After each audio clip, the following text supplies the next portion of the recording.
Zee 24 तास एक पाऊल पुढे। त्या ठिकाणी तापेपाड मंदिराची योजना 10 वर्षात पाणी देऊ शकले ना असं त्यांचं म्हणणं आहे। ती योजना सुरू होते। नाही, त्यांनी स्पष्ट लिहिलंय टेंडर केवळ पैसे लुटण्यासाठी केले गेले आहे। हा माझ्याकडे पत्र आहे। हो, आणि या संदर्भामध्ये तुम्ही अँटी करप्शन कडून चौकशी केली आहे। चौकशी अहवाल तुमच्याकडे आहे, त्याच्यामध्ये कोणतंही तथ्य नाही असं म्हटलं। पत्रामध्ये तथ्य नाही हे तुम्ही मान्य कराल का? पण शशिकांत साहेब मला एक तुम्ही सांगा, म्हणजे एक प्रकारे माहितीसाठी हे पत्र लिहिणारी व्यक्ती मनोरुग्ण नाही असं तुम्ही मान्य करताय का? एक मिनिट, मनोरुग्णाच्या बाबतीमध्ये त्यांनी ज्यावेळेला पत्र दिलं तेव्हा चौकशी झाली। त्या चौकशीच्या अहवालामध्ये कुलकर्णी नावाच्या एक समिती सदस्य असलेल्या कमिटीने अहवाल देताना त्यांच्या असलेल्या डिपार्टमेंटच्या चौकशीमध्ये तो मनोरुग्ण आहे म्हणून सांगितलं। मी एवढंच सांगू इच्छितो, मी मनोरुग्ण म्हणून सांगणार नाही, पण साहेब एकच उदाहरण सांगू इच्छितो।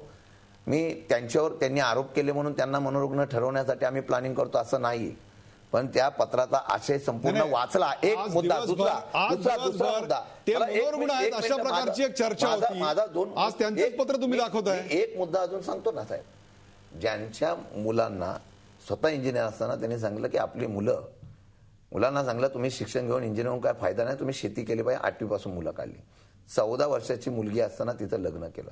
हा त्यांनी ज्या पद्धतीने पत्र दिली, या पत्राचा आधार घेऊन जे राजकीय या ठिकाणी चौकशी महत्वाचा मुद्दा येतोय कुठला माहितीये का, की ते मनोरुग्ण आहेत का, ते ज्ञानेश्वरीवर प्रवचन देतात, त्यांनी ज्ञानेश्वरीचा अनुवाद केलेला आहे, हे सगळं बाजूला जरी त्यांचे पॉइंट्स त्यातले महत्वाचे नाही। आणि त्याच्याही पलीकडे एक मुद्दा असा ना, की असं जर असेल तर उद्या कोणीही केलेले आरोप या मंडळाच्या, या सरकारच्या चालवणाऱ्या व्यक्तींवरती खरे ठरावेत अशी परिस्थिती आहे, याचा गंभीरपणे या लोकांनी विचार करायला हवा। मला गिरीश अगदी बरोबर, मला याचं रत्नाकर महाजन यांच्याकडे मगाशी गिरीश कुबेरांनी एक मुद्दा मांडला होता की मग हे जे सगळे नैतिकतेचा बुरखा किंवा नैतिकतेचं एक आवरण घेऊन आज राजीनामा देण्यात आलाय, मग तोच नियम काँग्रेसच्या मंत्र्यांना का लावायचा नाही, दर्डा साहेबांना का लावायचा नाही, असा एक प्रश्न निर्माण होतो। काय सांगाल आपण?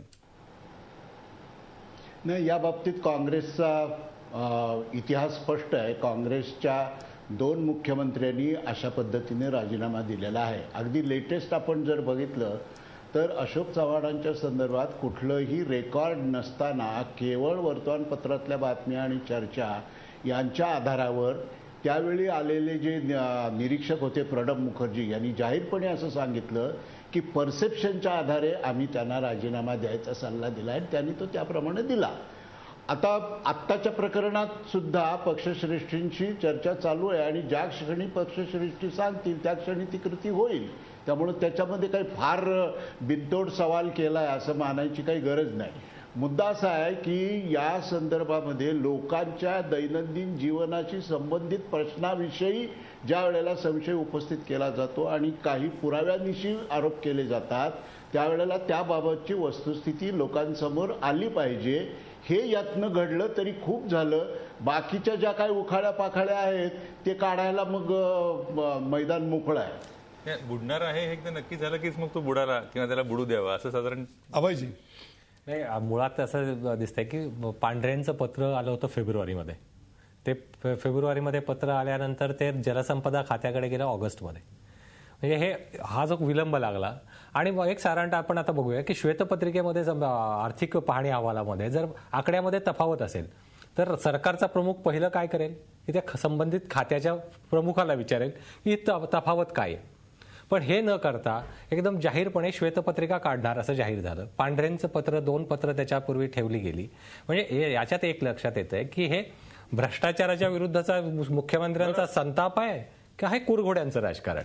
जर कुरघोड्यांचं राजकारण आहे का, याच विषयावर आपण पुढच्या 2 सेगमेंटमध्ये बोलणार आहोत। अतिशय महत्वाचा मुद्दा अभय देशपांडे यांनी मांडलेला आहे। कुठेही जाऊ नका, पाहत राहा झी 24 तास। राजीनाम्याचं महाभारत नेमकं कशासाठी? झी 24 तास एक पाऊल पुढे।